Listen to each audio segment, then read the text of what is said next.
Hello दोस्तों, welcome back to my channel. आज फिर से हम लोग लेके आए हैं सीटेट का 30 MCQ from child development and pedagogy से। ठीक है, तो आज का टॉपिक है लर्निंग एंड मोटिवेशन, जो कि टॉपिक नंबर 12 है। यहाँ पे साफ साफ लिखा हुआ है, आप लोग इससे समझ सकते हैं। और चलिए शुरू करते हैं without further wasting any more time. Alright guys, तो हमारा पहला प्रश्न है कि which learning principle explains a natural stimulus becoming conditioned to elicit, ठीक है, a response after being paired rapidly with a stimulus that naturally elicits that response। ठीक है, तो ये क्वेश्चन थोड़ा बड़ा है, मैं आप लोगों को साफ साफ बता दूं इस क्वेश्चन में क्या पूछा गया है। ठीक है, इसमें पूछा गया है कि कौन सा इनमें से लर्निंग प्रिंसिपल है जो कि एक्सप्लेन करता है नेचुरल स्टिमुलस को। ठीक है, नेचुरल गतिविधियों को बच्चों के अंदर, ठीक है, कंडीशन। उसके बाद इनमें बीइंग पेयर्ड रैपिडली, जिसको हम कंसिस्टेंटली देख पाते हैं बच्चों के अंदर, स्टिमुलेशन मतलब कि बढ़ना कमना, ठीक है, नेचुरली जो होता है बच्चों के अंदर, उस रेस्पॉन्स को क्या कहते हैं। ठीक है, ऑप्शन नंबर 1 है ऑपरेंट कंडीशनिंग, ऑप्शन नंबर 2 है classical conditioning, option number C है observational learning, option number D है इनसाइट लर्निंग। देखिए, उसको कहा है कि नेचुरली होना चाहिए। आप लोगों को दिमाग में रखना है कि पहला प्रश्न पूछा नेचुरली पहला होना चाहिए, इसमें भी नेचुरली स्टिमुलस कहा है, बिकमिंग कंडीशन हो जाता है जो इलिसिट होता है। ठीक है, a response after being paired rapidly, ठीक है, रैपिडली होता है, हर वक्त होता है, with an stimulus that naturally elicits that response. ठीक है, कौन सा होगा ऐसा रेस्पॉन्स, कौन सा है जो नेचुरल भी हो और रैपिडली भी हो। ठीक है, ऑपरेशनल कंडीशनिंग होगा, या फिर क्लासिकल कंडीशनिंग होगा, या फिर ऑब्जर्वेशनल लर्निंग होगा, या फिर इनसाइट लर्निंग होगा। देखिए, पहले ऑपरेशनल कंडीशनिंग क्यों नहीं होगा, मैं इसलिए बता रहा हूँ क्योंकि ऑपरेशनल है। जब ऑपरेशन होता है, जब इसको गतिविधियों के साथ मिलाया जाता है, जब कामकाज करता है, तभी इस चीज को हम देख पाते हैं। Classical conditioning is the correct answer B होगा आई थिंक, क्योंकि क्लासिकल कंडीशनिंग एक ऐसा प्रोसीजर है जो हमें पूर्व पुरुष से एक बच्चों के अंदर सिमिलरिटी देखने को मिलता है। जैसे कि बच्चे जब बड़ा होना शुरू करते हैं तो सबसे पहले वो लोग क्या सीखते हैं, सबसे पहले उनके दांत आते हैं, फिर वो बैठना सीखते हैं, फिर क्रोलिंग करना सीखते हैं, ठीक है, फिर खड़ा होना सीखते हैं, फिर थोड़ा बहुत स्टेप लेना शुरू करते हैं। तो ये क्लासिकल बिहेवियरल चेंज है, ठीक है, स्टिमुलेटेड चेंज है जो रैपिडली होता है। तो obviously the answer is going to be B. तो आंसर क्या होगा, बी, क्लासिकल कंडीशनिंग। ठीक है, ये देखिए क्लासिकल कंडीशनिंग, इसमें आंसर दिया हुआ है बी है। Classical conditioning is a classical conditioning Pavlov, किसने कहा था, ये थ्योरी दिया था पेवलोव साहब ने दिया था। A previously neutral stimulus becoming associated with a unconditioned stimulus to produce a conditioned response. ठीक है, जो मैंने आपको कहा उसी के बारे में उन्होंने बोला है। तो जब भी आप लोग नेचुरल स्टिमुलस के बारे में क्वेश्चन आए, किसने कहा, अगर ये पूछा तो आपको हमेशा याद रखना है कि पावलोव साहब ने कहा। ठीक है, alright guys, let's move on to next question. तो चलिए, हमारा नेक्स्ट क्वेश्चन क्या है, in the context of the classroom reinforcement, giving a student praise immediately after correct answer, ठीक है, exemplifies which technique। ठीक है, इसमें कहा है कि क्लासरूम में reinforcement जब होता है, ठीक है, गिविंग ए स्टूडेंट प्रेज, जब आप किसी बच्चे को क्लासरूम में उसका तारीफ करते हो तो उस टेक्निक को क्या कहा जाता है। ठीक है, जैसे कि क्लासरूम में जब कोई बच्चा कुछ अच्छा काम करता है, उसके बाद टीचर उसका तारीफ करते हैं, ठीक है, तो उस चीज को, उस टेक्निक को क्या कहा जाता है। ठीक है, पेडागोजी में। तो यही पूछा। ऑप्शन नंबर ए है positive reinforcement, option number B है नेगेटिव रीइंफोर्समेंट, पनिशमेंट, एक्सटेंशन। देखिए मैंने आपको पहले भी बताया निगेटिव वाले जितने भी वर्ड हैं उन सबको एलिमिनेट कर दीजिए, निगेटिव नहीं होगा। पनिशमेंट क्यों देंगे हम, एक्सटेंशन तो कभी हो ही नहीं सकता। तो ऑब्वियसली ये पॉजिटिव रीइंफोर्समेंट के बारे में बोला गया है, क्योंकि बिकॉज पॉजिटिव रीइंफोर्समेंट क्या है, motivating someone to do some kind of right thing. ठीक है, किसी को प्रोत्साहित करना कुछ अच्छा काम करने के लिए। देखिए ए नंबर आंसर करेक्ट है, positive reinforcement reinforcement adding a pleasant stimulus praise strengthens the likelihood of the desired behavior। ठीक है, बच्चा जैसा करता है उसी को उसी काम के वजह से उसको प्रेस किया जाता है और उसी का उसको रिजल्ट भी मिलता है। तो चलिए let's move on to next question. तो हमारा नेक्स्ट क्वेश्चन क्या है, व्हिच शेड्यूल, इसमें पूछा है कौन सा शेड्यूल। ठीक है, व्हिच शेड्यूल ऑफ रीइंफोर्समेंट तारीफ के बारे में बोल रहा है, या इज कैरेक्टरिस्टिक्स बाय रिवॉर्ड। कौन सा ऐसा चीज है जिसको हम कैरेक्टरिस्टिक्स करते हैं बाय रिवॉर्ड से, after a unpredictable number of responses often produce a high steady rate of responding. ठीक है, देखिए इसमें पूछा गया कि ऐसा कौन सा गुणात्मक प्रक्रिया है, ठीक है, जिससे बच्चों को प्रोत्साहित किया जाता है रेस्पॉन्ड के लिए। ठीक है, और रेस्पॉन्सिव रेस्पॉन्ड नहीं, हाई रेस्पॉन्ड के लिए, जिससे स्टडी रेट ऑफ रेस्पॉन्डिंग जो है वो बढ़ जाता है। ठीक है, तो वो क्या है, नंबर 1 है फिक्स्ड इंटरवल, नंबर 2 है फिक्स्ड रेशो, नंबर 3 है वेरिएबल रेशो, नंबर डी है वेरिएबल इंटरवल। ठीक है, अब ऐसा कौन सा चीज़ है भाई जिससे बच्चों में प्रोत्साहित हो जाता है, बच्चे ज़्यादा उत्तर देने लगते हैं कि अनप्रिडिक्टेबल नंबर ऑफ इंक्रीमेंट देखने को मिलता है। तो फिक्स्ड इंटरवल होगा क्या। देखिए इंटरवल एक ऐसी चीज़ है जो कभी फिक्स्ड अगर दिया जाए तो देखिए इंटरवल जो है स्कूल में जो इंटरवल होता है, ठीक है, इंटरवल जो होता है वो फिक्स्ड होता है हमेशा। हमें पता है जैसे कि हम स्कूल में पढ़ते थे तो आफ्टर 5th पीरियड के बाद हमें इंटरवल मिलता था। ठीक है, इंटरवल मिलता था, उसके बाद 30 मिनट्स के बाद इंटरवल ख़त्म हो जाता था और क्लासरूम फिर से 6th 7th और 8th पीरियड तक चलता था, बाकी 3 पीरियड। ठीक है, तो इससे क्या मालूमात चलता है कि तो हमें जब इंटरवल हमारा जो स्कूल में ख़त्म हो जाता था, ठीक है, ख़त्म हो जाता था, तब हमें क्या होता था, मायूसी होती थी। वी फील सैड कि अरे भाई इतना जल्दी ख़त्म हो गया, अभी तो खेलना शुरू किए थे हम। तो फिक्स्ड इंटरवल से कभी भी बच्चे प्रोत्साहित नहीं होते। ठीक है, उनको छुट्टी ज़्यादा चाहिए होता है। फिक्स्ड, फिर से कहा फिक्स्ड रेशो, फिक्स्ड रेशो भी सिमिलर काइंड ऑफ टॉपिक में गिरता है, वेरिएबल रेशो या फिर वेरिएबल इंटरवल। देखिए अब वेरिएबल रेशो जो है it's the most important thing, variable interval कभी नहीं हो सकता, इट्स एन मिथ होगा। वेरिएबल रेशो जो है वो बहुत निर्णायक चीज होता है बच्चों में, जो उनको प्रोत्साहित करता है रिवार्ड के लिए और रेस्पॉन्ड के लिए। ठीक है, तो वेरिएबल रेशो क्यों है, क्योंकि इसमें चेंजेस ला सकते हैं हम। जब भी आप कभी वेरिएशन के बारे में सुने,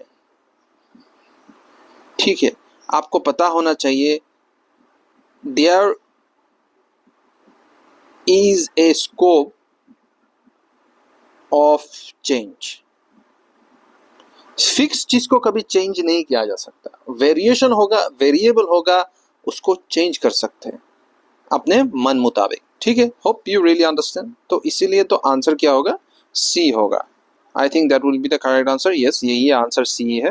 इसमें देखिए the schedule example slot machine deliver reinforcement after an unpredictable number of respond and is highly resistant to extinction. ठीक है, hope you really understand. Let's move on to next question.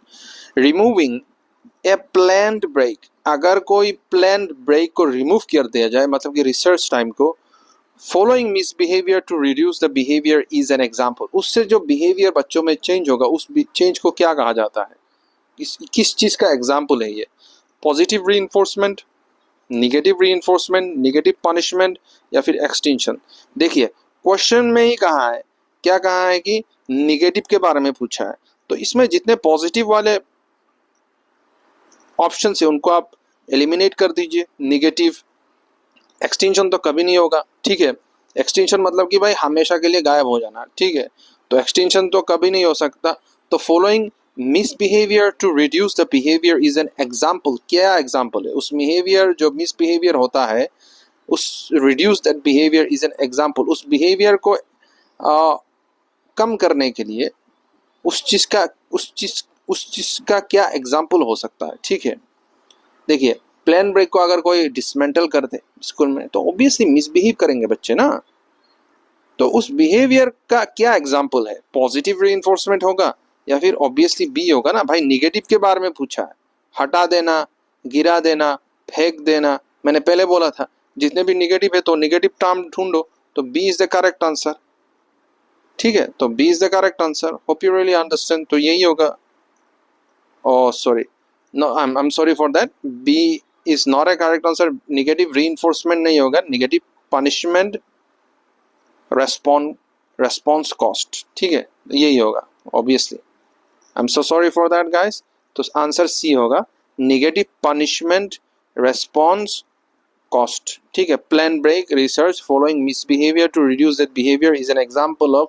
अगर plan break को तोड़ दिया जाए school में जिससे misbehaviour होता है बच्चों के अंदर, तो उसको ख़त्म करने के लिए, उनको फिर से बिहेव में लाने के लिए क्या करना पड़ेगा? Negative punishment response cost. जैसे गलत काम करेंगे तो टीचर उनको पनिशमेंट देंगे, तो ऑब्वियसली यही होगा। I am sorry for that.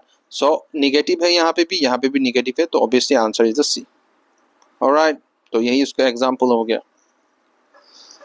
यहाँ पे पूछा गया है कि बंदूरास कॉन्सेप्ट के बारे में, that people learn by watching others and imitating them is called. देखिए बंदूरास थियोरीज के बारे में हमने पहले भी पढ़ चुके हैं हम। तो बंदूरा एक थियोरिस्ट है जिन्होंने कुछ थ्योरी दिया है, तो उनके बारे में पूछा गया है। तो इन्होंने पूछा क्या पूछा? That people learn by watching. कोई लोग हैं जो दूसरों को देख के सीखते हैं, इमिटेट करते हैं, उनको क्या कहा जाता है? ऑपरेंट कंडीशनिंग कहा जाता है, ठीक है, ऑपरेंट कंडीशनिंग कहा जाता है, या फिर सोशल ऑब्जर्वेशनल लर्निंग कहा जाता है, या फिर क्लासिकल कंडीशनिंग, या फिर कॉग्निटिव मैपिंग कहा जाता है। ठीक है दोस्तों, क्या होगा आंसर? तो इसका आंसर सीधा सीधा हम लोग कहेंगे कि बी होगा, क्योंकि सोशल ऑब्जर्वेशन के बारे में बोला गया है। ठीक है, बांदुरा साहब हमेशा, देखिए इसमें भी हमें पता चल रहा है, देख के भी हमें ये इतना समझने की ज़रूरत है नहीं। ठीक है, इसमें कह क्या रहा है कि वाचिंग अदर है, मतलब कि इमिटेटिंग कर रहा है, किसी को देख के सीख रहा है। तो क्या होगा? ऑब्जर्विंग के बारे में बोल रहा है ना, सोशल ऑब्जर्विंग एंड लर्निंग, किसी को देख के सीख रहा है, इसके बारे में बोल रहा है। तो ये बांदुरा साहब का थ्योरी था। ठीक है, let's move on to next question. ठीक है,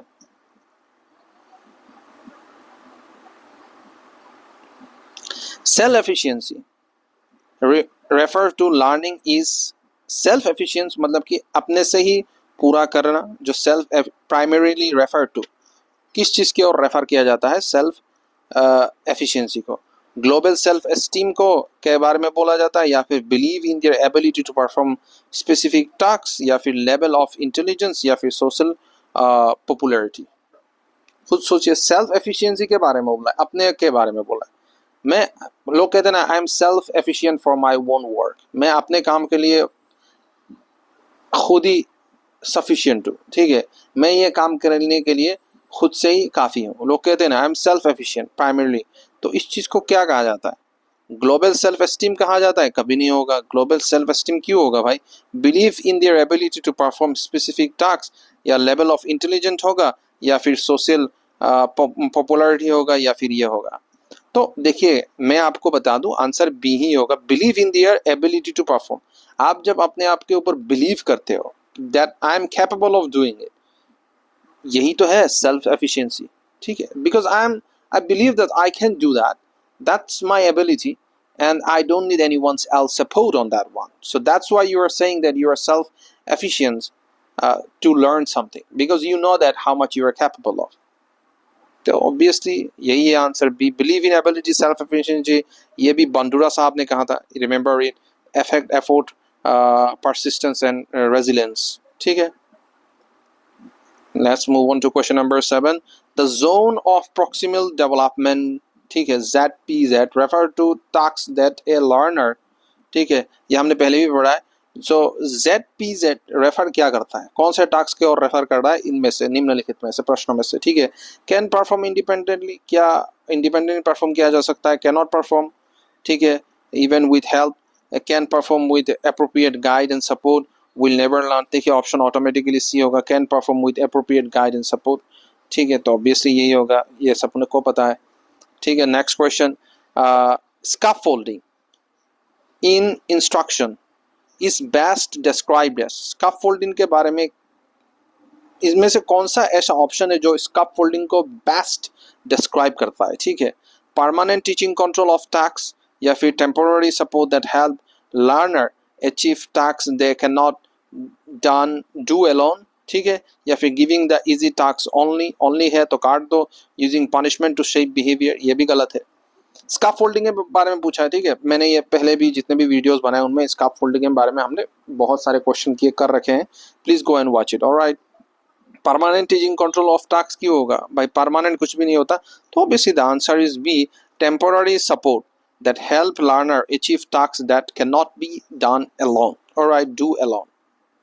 यस, यही है स्कैफोल्डिंग के बारे में. स्कैफ मतलब क्या, स्कैफोल्डिंग हर किसी के, सबका साथ सबका विकास, बस एक ही शब्द में मैंने पूरा कर दिया आपका. ठीक है, नेक्स्ट क्वेश्चन.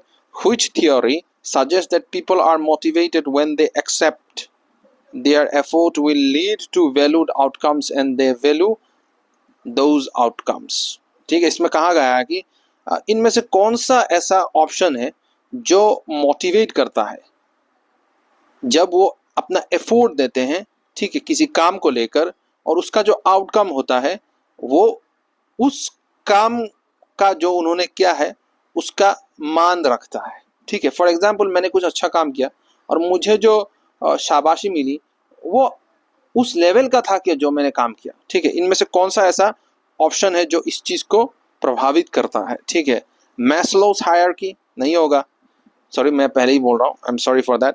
एक्सपेक्टेंसी वैल्यू, ठीक है, थियोरी, टू फैक्ट थियोरी, या फिर drive reduction theory. Which one is correct? I think दोस्तों टू फैक्टर थियोरी हो सकता है, नहीं, बी है obviously answer, the B is the correct answer. Expectancy value, ठीक है, मेरा जो एक्सपेक्टेंसी है उससे मुझे कम मिला, I will not satisfy with that. If the expectation is more, if I get more than my expectation, I will be much more happier to do something betterly and nicely in future. All right, so obviously the answer is B, ठीक है, not C. All right, hope you really understand. Question number 10. According to the Yerkes Dodson, ठीक है, law, how does arousal effect perform for most tasks? इनमें से जो option है इनमें से कौन सा arousal effect है most tasks के लिए, जितने भी काम करते हैं, जो भी काम होता है उसके लिए कौन सा arousal effect सबसे बेस्ट है या फिर इफेक्टिव है. ठीक है, ज्यादातर काम के लिए arousal effect के बारे में पूछा है. किन्होंने दिया ये थ्योरी, ये हमेशा याद रखिएगा, यर्क्स डॉटसन. ठीक है, ये भी एक नया थ्योरी है. मैंने देखिए थ्योरीज के ऊपर जो थ्योरी है, जो फिलोसोफर है, उनके बारे में मैंने पहले भी पढ़ा के रखे हैं. आप उन वीडियो को जाइए देखिए, आपको अच्छा लगेगा.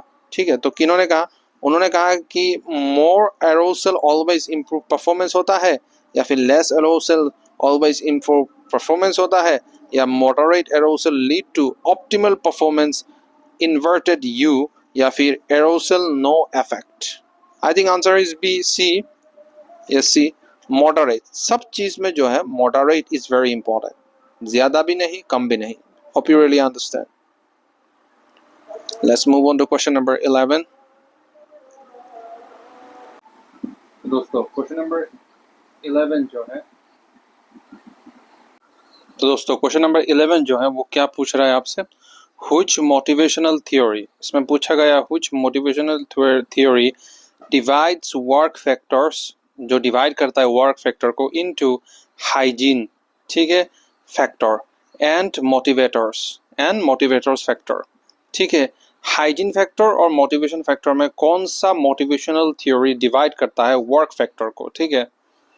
मोटिवेशनल थ्योरी जो डिवाइड करता है वर्क फैक्टर को दो टाइप पे, एक है हाइजीनिक फैक्टर, एक है मोटिवेटर्स फैक्टर, ठीक है।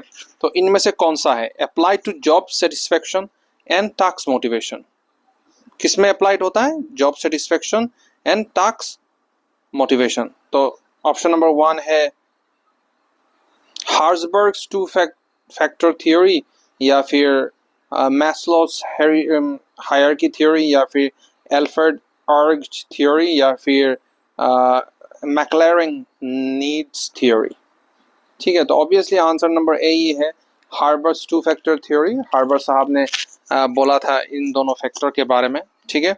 तो हमें इसका ज्ञान होना चाहिए। Hope you really understand. Alright guys, let's move on to next question. जल्दी से हमें खत्म करना होगा। Question number 12, the tendency to attribute success to ability but failure to external factor is an example of which attribute bias. तो ऊपर में जो दिया है कि tendency to attribute success to ability, जो टेंडेंसी होता है सक्सेस का और एबिलिटी का, but failure to external factor, but fail हो जाता है ड्यू टू एक्सटर्नल फैक्टर, ठीक है, बाहरी प्रॉब्लम के वजह से फेलियर हो जाता है, उस इज एन एग्जाम्पल, ये किस तरीके का एग्जाम्पल है एट्रीब्यूशन का, ठीक है। ऑप्शन नंबर ए है सेल्फ सर्विंग बायस, या फिर फंडामेंटल एट्रीब्यूशन एरर, या फिर एक्टर ऑब्जर्व बायस, या फिर हेलोज इफेक्ट। तो इसका आंसर होगा option number A self serving bias, ठीक है। Let's move on to question number 13, learned helplessness which reduce motivation after repeated failure was demonstrated by which researcher, ठीक है। लर्न हेल्पलेसनेस, सीखने के बाद जो हेल्पलेसनेस लोगों को होता है, which reduce the motivation, जो मोटिवेशन को रिड्यूस करता है, ठीक है, मोटिवेशन को रिड्यूस करता है आफ्टर रिपीटेड फेलियर, जब बार बार कोई फेल हो जाता है, was demonstrated by which researcher, इसको डेमोस्ट्रेट कौन से रिसर्चर ने किया है, स्किनर, सेलिगमैन, पियागेट, या फिर टोलमैन। इसका आंसर क्या होगा, ऑब्वियसली इसका आंसर बी होगा सेलिग्मा, ठीक है। सेलिगमैन ने कहा था कि इस थ्योरी का उन्होंने निजात किया था, ठीक है। और let's move on to next question, which classroom practice is most likely to promote intrinsic motivation, कौन सा एक्टिविटी है क्लासरूम का जो इंटरसिक मोटिवेशन को प्रभावित करता है, ठीक है। Number 1 option frequent external reward for every small task, providing meaningful choices and task relevance. Number C, constant comparison with peers, या फिर नंबर डी है स्ट्राइक एक्सटर्नल कंट्रोल। कौन सा होगा आंसर, तो इसका आंसर होगा B, providing meaningful choice and task relevance, ठीक है दोस्तों। Let's move on to next question. Next question है गोल सेटिंग थ्योरी, ठीक है। गोल सेटिंग थ्योरी लॉकी, ठीक है, Locke suggest effective goal should be, इन्होंने क्या सजेस्ट किया था, इफेक्टिव गोल शुड बी, क्या होना चाहिए इफेक्टिव गोल, ठीक है, क्या होना चाहिए इफेक्टिव गोल्स। ऑप्शन नंबर 1 वेग एंड इजी होना चाहिए, या फिर स्पेसिफिक एंड चैलेंजिंग होना चाहिए, या फिर ओनली फोकस्ड ऑन आउटकम्स होना चाहिए, या फिर नेवर डिस्कस विथ लर्नर्स। देखिए option number C, option number totally cut हो जाएगा because this two are negative, ठीक है। ऑप्शन तो I think specific and challenging होना चाहिए, ठीक है। यस ऑब्वियसली इसी से सीखा था, specific is something that is special and challenging that really help you to increase your capability and capacity of doing some kind of thing. The more thing get challengeable, the more better is for you. All right guys, hope you really understand. Now let's move on to next question.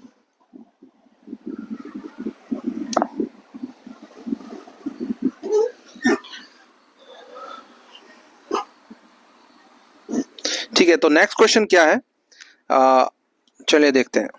Next question पूछा है कि a teacher using successive approximation to teach a complex skill is using which technique. एक complex skill को क्या कहते हैं यार? Skill complex skill जो है उसे क्या कहते हैं जब टीचर यूज करता है? Approximation to teach a complex skill is using which technique.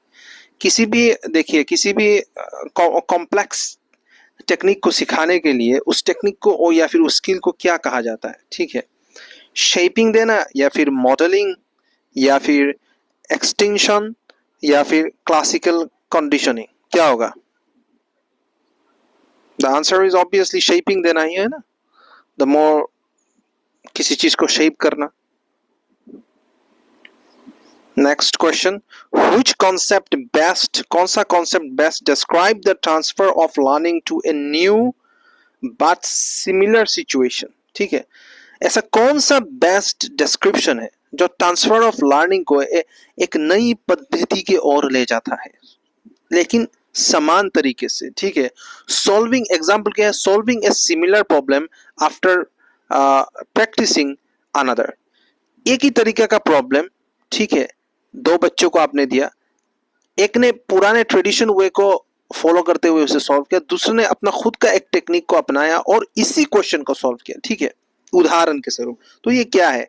ये जनरलाइजेशन के बारे में बोल रहा है या फिर ट्रांसफर ऑफ लर्निंग के बारे में बोल रहा है या फिर डिस्क्रिमिनेशन या फिर हैबिचुएशन के बारे में बोल रहा है? देखिए, डिस्क्रिमिनेशन तो कभी नहीं होगा because it's a negative word, और हैबिचुएशन तो बिल्कुल नहीं होगा। हैबिचुएशन का मतलब क्या है कि बिहेवियरल स्ट्रक्चर। ठीक है, उसी तरीके से उसका हैबिचुअल ही यही है, ऐसा नहीं होता। ठीक है, हैबिचुअल और ठीक है, कुछ कुछ चीज में हैबिचुअल होता है, जैसा आपका खानदान करेगा लोग कहते हैं वैसा ही तू करेगा, ऐसे लोग कहा करते। तो यही है, जैसे आपके माता पिता होंगे वैसे आप भी होंगे।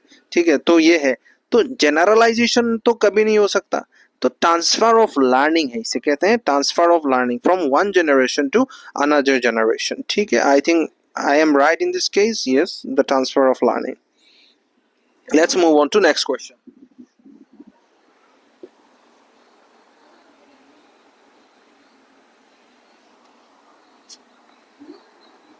तो क्वेश्चन नंबर 18 क्या है? Carol Dweck's research on mindset suggested that a growth mindset leads student to. देखिए, एक ग्रोथ माइंडसेट स्टूडेंट को कहाँ तक पहुंचाता है, यही पूछा गया है।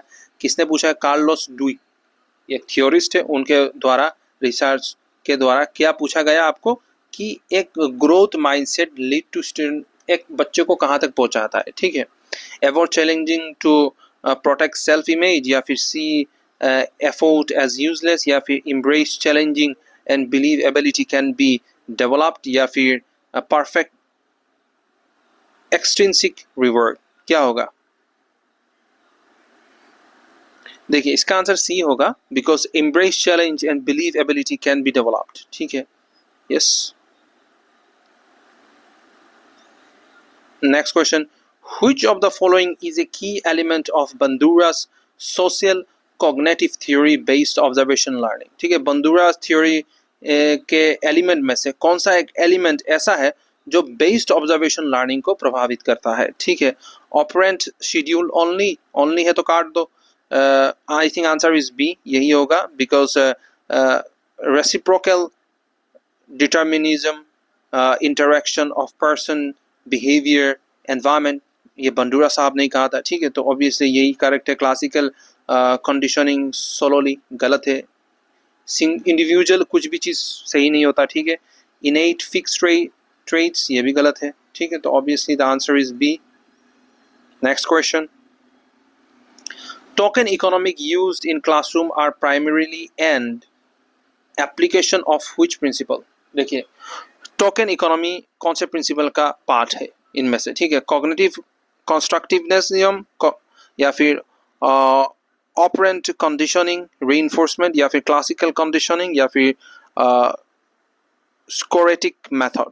ठीक है, तो I think option number B is the right answer, operant conditioning reinforcement. ठीक है, next question, which dimension of the attribution theory concerns whether cause are seen as stable or unstable over time. ठीक है, answer क्या होगा? locus, stability, controllability या फिर intentionality.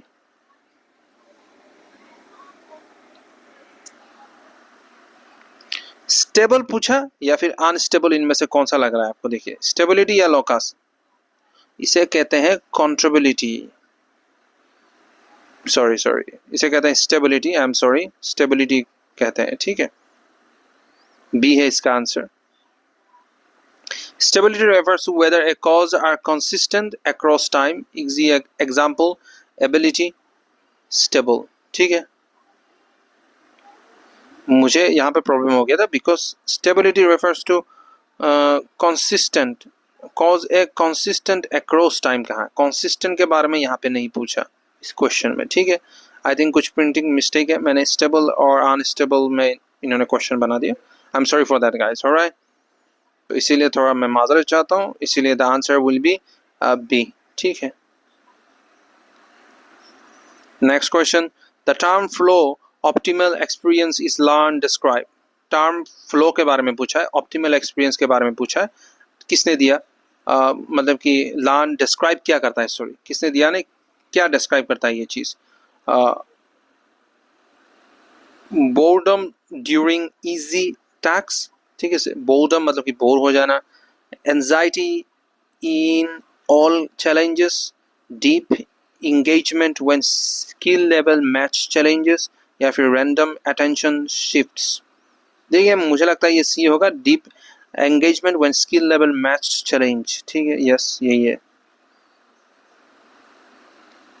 Let's move on to next question. Which of the following classroom feedback statement is most likely to build mastery, orientation and intrinsic motivation? ठीक है, इसमें पूछा क्या है? ओरिएंटेशन के बारे में, ठीक है, इंट्रिंसिक मोटिवेशन के बारे में, ठीक है, लाइकली टू मास्टरी ओरिएंटेशन और इंट्रिंसिक मोटिवेशन के बारे में पूछा है क्लासरूम फीडबैक के द्वारा. ठीक है, तो इसका आंसर क्या है? You are so smart you must be a natural. ये क्या है? तुम इतने स्मार्ट हो कि तुम नेचुरल हो क्या? ऐसा कभी हो सकता है? कोई स्मार्ट नेचुरली बॉर्न थोड़ी होता है. ठीक है, no one born smart naturally. All right, so this statement itself is wrong. You got and don't change anything. You got and ये क्या? Totally grammatical mistake है. You used a good strategy. Try adding x next time. ठीक है, you used a good strategy. कहाँ try adding next time means x का मतलब कि better आपको add करना है. कुछ टर्म समझाने के लिए दिया है. इस तरीके से ए भी दिया है. ठीक है, compare to other you are the best. ये टोटली रॉन्ग है, बच्चों को इस तरीके से नहीं कहा जाता. I think the option is C is better than other option. You used a good strategy. आपने कुछ अच्छा स्ट्रेटेजी जरूर अपनाया है इस आंसर को देने के लिए. Try adding little bit more strategy or any kind of more implementation that you like to do it to get better answer. All right, teacher ऐसे ही कहते हैं. So I think yes, this one is correct. See, ऐसे ही कहेंगे ना भाई, तुमने बहुत बढ़िया आंसर दिया, कोशिश करो कि और थोड़ा कोशिश करो, ठीक, और थोड़ा प्रैक्टिस करो ताकि और बेहतर हो जाए. यही तो है टीचर्स का काम बोलना. Tolman's research introduce the idea of cognitive maps. ठीक है, टॉलमैन ने इंट्रोड्यूस किया था आइडिया ऑफ कॉग्निटिव मैप के बारे में. Indicating that learning can be. क्या इंडिकेट किया था? लर्निंग कैन बी क्या हो सकता है उनके कथन के अनुसार? ठीक है, ऑप्शन नंबर 1 प्योरली रिफ्लेक्सिव, ए मेंटल रिप्रेजेंटेशन गाइडिंग बिहेवियर, या फिर ओनली स्टिमुलस रेस्पॉन्स एसोसिएशन, या फिर इरेलेवेंट टू बिहेवियर. ठीक है, कौन सा होगा? आई थिंक बी होगा, ए mental representation guiding behaviour. Yes. Which of the following is not characteristics of effective praise? कौन सा नहीं है? not पूछा, निगेटिव है, तो इनमें से भी हमको निगेटिव ही ढूंढना है ऑप्शन में से. that support motivation. ठीक है, specific about effort strategy, ये है क्या? controlling language, you must, ये गलत है. you must कहाँ? focus on improvement. ठीक है, और timely and sincerely. देखिए निगेटिव है ना ये, you must, तो not पूछा है ना, तो यही तो not है. Negative, always going to be positive answer. Yes, B is the answer. The teacher gives surprise quizzes at irregular time and sees steady studying by student. ठीक है. Which reinforcement schedule match this effect? देखिए, एक teacher है classroom के अंदर, वो है नहीं, बच्चों को वो पढ़ाई देके गई, जाने के बाद उन्होंने सरप्राइज फिर से किया बच्चों को, झट से अचानक से आके. तो इस तरीके के चीज को क्या कहा जाता है, और इस तरीके के बिहेवियर को क्या कहा जाता है? ठीक है. फिक्स्ड इंटरवल या फिर वेरिएबल इंटरवल या फिर फिक्स्ड रेशो या फिर कॉन्टिन्यूअस रीइंफोर्समेंट. ठीक है, क्या होगा? ऑब्वियसली वेरिएबल है ना, वेरिएबल है, चेंजेबल है. Yes, variable. Which motivation theory emphasize basic psychological needs such as autonomy, competence and relatedness? ठीक है, इनमें से कौन सा थियोरी emphasize करता है साइकोलॉजिकल नीड, जैसे कि such as autonomy, competence and relatedness? ठीक है. ड्राइव रिडक्शन थ्योरी या फिर सेल्फ डिटर्मिनेशन थ्योरी या फिर एक्सपेक्टेंसी थ्योरी या फिर टू फैक्टर थ्योरी? क्या होगा? I think option B is the correct answer. Yes, self determination theory. Which of the following best exemplified an external extrinsic का मतलब है बाहरी. ठीक है, मोटिवेशन इन एजुकेशन. ठीक है, कौन सा है? Enjoyment of learning, curiosity, grade and certificates या फिर सेंस ऑफ मास्टरी? क्या होगा? एक बाहरी एजुकेशन के बारे में पूछ रहा है. ठीक है, मोटिवेटिव एजुकेशन के बारे में पूछ रहा है. एंजॉयमेंट ऑफ लर्निंग होगा या फिर क्यूरियोसिटी होगा या फिर ग्रेड एंड सर्टिफिकेट होगा या फिर सेंस ऑफ मास्टरी होगा? Enjoyment of learning is an inside, अंदरूनी चीज है. ठीक है, इनसाइड वाला है. क्यूरियोसिटी क्या है? इनसाइड या आउटसाइड है. ग्रेड एंड सर्टिफिकेट जो है ये आंसर होगा, ये बाहरी है, एक्सट्रिंसिक मोटिवेशन है. ठीक है, तो obviously C. Sense of mastery inside है, ये भी अंदरूनी है. ठीक है. क्यूरियोसिटी ये भी अंदरूनी है, आप अपना क्यूरियोसिटी किसी को दिखा नहीं सकते. तो ग्रेड एंड सर्टिफिकेट जो है वो आपकी बाहरी तरीके से मोटिवेट किया जाता है. सर्टिफिकेट मिला, आपने अपने पिताश्री को दिखाया, वो खुश हुए, आप मोटिवेट हुए, आपने और पढ़ाई की. ठीक है. Question number 29. A student who stopped trying after a repeated failure despite support may be showing sign of. कौन सा सपोर्ट शो करता है? कोई बच्चा अगर फेल हो जाता है, स्टॉप, देखिए, ट्राइंग करने के बावजूद कोई बच्चा जब ट्राइंग करना छोड़ देता है, वो रेपिटेडली फेल होता है, डिस्पाइट सपोर्ट में भी शोइंग साइन ऑफ. ठीक है, ये किस तरीके का साइन है? ठीक है, मास्टरी ओरिएंटेशन या फिर लर्नेड हेल्पलेसनेस या फिर हाई सेल्फ एफिशिएंसी या फिर फ्लो स्टेट? कौन सा होगा आंसर? ये बी होगा, लर्नेड हेल्पलेसनेस. सीखने के बाद उसने छोड़ दिया सीखना, ट्राई करना ही छोड़ दिया ना. This is our last question. Which classroom approach most directly supports students? कौन सा क्लासरूम अप्रोच जो डायरेक्टली सपोर्ट करता है स्टूडेंट को कॉम्पिटेंस एंड मोटिवेशन के लिए? ठीक है. Choosing overlay difficult task without support है या फिर provide scaffolding task with clear success criteria या फिर रिमूविंग फीडबैक ऑल टुगेदर या फिर emphasizing only rank and comparison? Only का है ना, तो काट दो भाई. ओनली कभी भी हमेशा निगेटिव में जाता है 90% चांसेस है. तो आंसर ए बी सी में से क्या होगा? तो ऑब्वियसली बी ही होगा आंसर. प्रोवाइडिंग क्या होगा? Providing scaffold task with clear success criteria. ठीक है, तो थैंक यू. आज के लिए इतना दोस्तों काफ़ी है. 30 क्वेश्चन हमने कंप्लीट कर दिया. टॉपिक नंबर 12 सीडीपी से. तो tomorrow we will come up with another 30 question with new topic of CDP. Till then, stay with me, give thumbs up, do share with your friends and don't forget to hit the subscribe button. ठीक है, अपने दोस्तों के साथ share कीजिए इस video को और कमेंट कीजिए। और अगर आप लोगों को ये पीडीएफ चाहिए तो कमेंट सेक्शन में मेरे को बताइए, मैं आपको ये पीडीएफ प्रोवाइड करवा दूंगा। तो अभी के लिए बस इतना ही दोस्तों। सपोर्ट कीजिए मेरे चैनल को, सब्सक्राइब कीजिए, लाइक कीजिए। बाय बाय दोस्तों, हैव अ नाइस डे।